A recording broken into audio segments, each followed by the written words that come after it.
Пифагор Самосӣ. Пифагор Самосӣ файласуф, риёзидон, назарияшиноси мусиқӣ ва донишманди машҳури Юнони бостон буда, бештар бо қонуни Пифагор дар илми математика шинохта шудааст. Ӯ тақрибан соли 570 то милод дар ҷазираи Самос дар оилаи сарватманд ба дунё омадааст.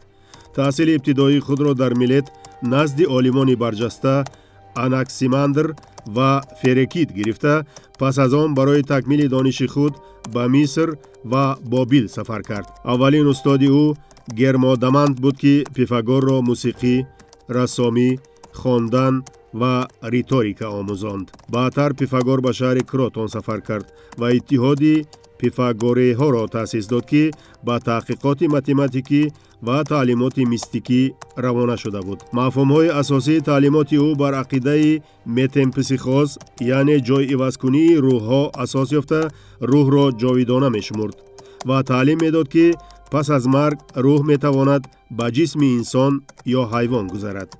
мафҳуми катарсис ё поксозӣ дар таълимоти ӯ ҳадафи муҳими ахлоқӣ маҳсуб мешуд. дар математика Пифагор ба он ақида буд, ки ҳама чиз рақам аст, яъне сохтори оламро метавон тавассути рақамҳо ва таносуби онҳо дарк кард. ӯ теоремаи машҳури Пифагорро кашф намуд ва ба математика усули исботи дедуктивӣ, қоидаҳои ададҳои ҷуфт ва тақсимнашавандаро ворид кард. Пифагор ва пайравони ӯ геометрия ва астрономияро бо асоси рақамҳо таҳлил карда, донишҳои дақиқи илмиро инкишоф доданд.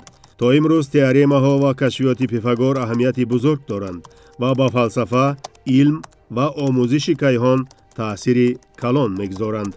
тибқи нишондоди сарчашмаҳо, Пифагор Самосӣ соли 495 то милод аз дунё даргузашт.